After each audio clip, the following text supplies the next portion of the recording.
हार रहे हैं 2024 का लोकसभा चुनाव। अपने ही कार्यकर्ताओं को महत्व नहीं देने की वजह से राजस्थान की बीजेपी के दिग्गज नेता हार की कगार पर पहुंच चुके हैं। बीजेपी के कई नेताओं को लोकसभा प्रचार के दौरान अपनी ही पार्टी के कार्यकर्ताओं से विरोध का सामना करना पड़ रहा है। कई जगह राजस्थान की बीजेपी के इन्हीं दिग्गज नेताओं के खिलाफ स्थानीय लोग गो बैक के नारे लगा रहे हैं। बीजेपी नेताओं के विरोध का सबसे बड़ा कारण ये है कि ये सभी नेता सांसद बनने के बाद ना तो कभी जनता से मिले और ना ही कोई विकास कार्य करवाए हैं। बीजेपी के जिन नेताओं का लोग विरोध कर रहे हैं वो सभी बड़े नेता है और इस वीडियो में हम उन्हीं नेताओं की चर्चा करेंगे, जिनमें सबसे पहला नाम है ओम बिरला। हम आपको बता दें कि ओम बिरला को बीजेपी ने कोटा लोकसभा क्षेत्र से चुनावी मैदान में उतारा है। राजस्थान की बीजेपी में ओम बिरला एक बहुत बड़ा नाम है, क्योंकि ओम बिरला 2 बार कोटा से लोकसभा के सांसद बन चुके हैं। इसके अलावा ओम बिरला 2019 से 2024 तक लोकसभा के स्पीकर भी रह चुके हैं। लोकसभा का स्पीकर यानी लोकसभा का अध्यक्ष एक बहुत बड़ा पद होता है। भले ही ओम बिरला लोकसभा से अध्यक्ष रहे हों, लेकिन इनके ऊपर 2024 के लोकसभा चुनाव में हार का खतरा मंडरा रहा है, क्योंकि ओम बिरला ने विकास के नाम पर कोटा के लोकसभा क्षेत्र में कुछ भी काम नहीं करवाया है।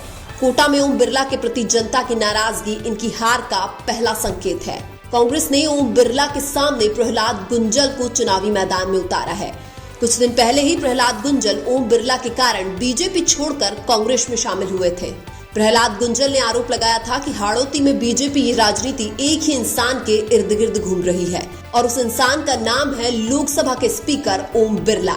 यानी कि अपने ही कर्मों की वजह से ओम बिरला के ऊपर इस बार हार का खतरा मंडरा रहा है।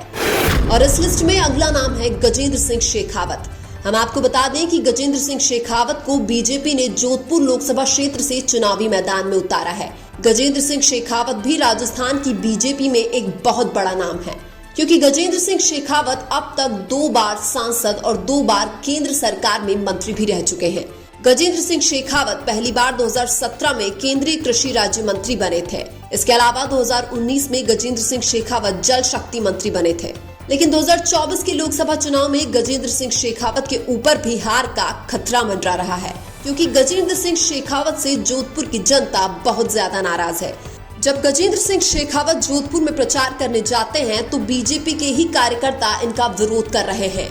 कई जगह ये नारे भी लग रहे हैं कि मोदी जी तुमसे बैर नहीं, शेखावत तेरी खैर नहीं। इसके अलावा गजेंद्र सिंह शेखावत के ऊपर संजीवनी घोटाले का भी आरोप है। शेखावत पर संजीवनी घोटाले के आरोप लगाने वाला कोई और नहीं बल्कि राजस्थान के पूर्व सीएम अशोक गहलोत है। गजेंद्र सिंह शेखावत मोदी जी के तो नजदीकी माने जाते हैं, लेकिन वसुंधरा से इनका 36 का आंकड़ा रहता है। गजेंद्र सिंह शेखावत के सामने जोधपुर से कांग्रेस ने राजपूत चेहरे करण सिंह उचियारड़ा को चुनावी मैदान में उतारा है। जोधपुर में करण सिंह के चुनावी मैदान में आने से गजेंद्र सिंह शेखावत की मुश्किलें और भी ज्यादा बढ़ गई है। इसलिए बीजेपी के दिग्गज नेता गजेंद्र सिंह शेखावत भी 2024 में लोकसभा चुनाव हार सकते हैं। और इस लिस्ट में अगला नाम है कैलाश चौधरी। हम आपको बता दें कि कैलाश चौधरी को बीजेपी ने बाड़मेर लोकसभा क्षेत्र से चुनावी मैदान में उतारा है। कैलाश चौधरी एक बार विधायक और एक बार सांसद बन चुके हैं। इसके अलावा कैलाश चौधरी मोदी सरकार के केंद्रीय मंत्री भी रह चुके हैं। लेकिन कैलाश चौधरी के ऊपर भी 2024 में बाड़मेर लोकसभा से चुनाव हारने का खतरा मंडरा रहा है।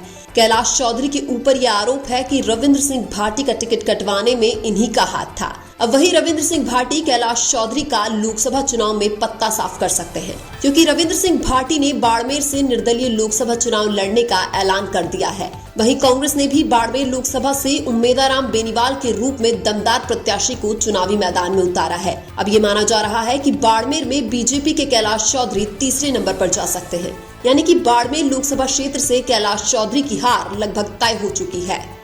और इस लिस्ट में अगला नाम है भूपेंद्र यादव। हम आपको बता दें कि भूपेंद्र यादव को बीजेपी ने अलवर लोकसभा क्षेत्र से चुनावी मैदान में उतारा है।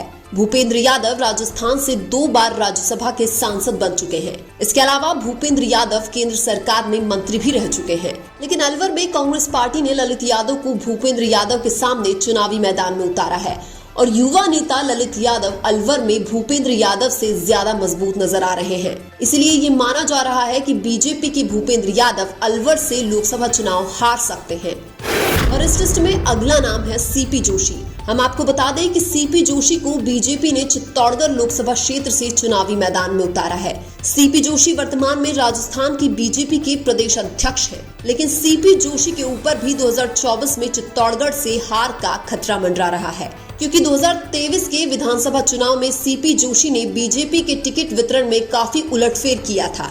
इस बार चित्तौड़गढ़ में सीपी जोशी को राजपूतों के वोट नहीं मिलने वाले हैं, क्योंकि सीपी जोशी ने 2023 के विधानसभा चुनाव में चंद्रभान सिंह आक्या का टिकट काट दिया था, जिसके बाद चंद्रभान सिंह आक्या बीजेपी से बागी होकर निर्दलीय विधायक बने थे, जिसके बाद से ही सीपी जोशी और चंद्रभान सिंह आक्या के बीच 36 का आंकड़ा हो गया था। हालांकि पार्टी के वरिष्ठ नेताओं ने दोनों के बीच राजीनामा करवा दिया है, लेकिन फिर भी सीपी जोशी के साथ चित्तौड़गढ़ में इस बार भीतरघात हो सकता है।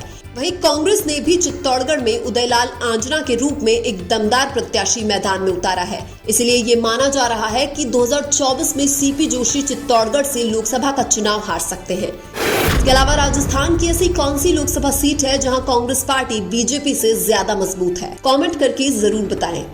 वीडियो अच्छा लगा तो लाइक कीजिए और हमारे चैनल मीणा की आवाज को सब्सक्राइब कीजिए। धन्यवाद।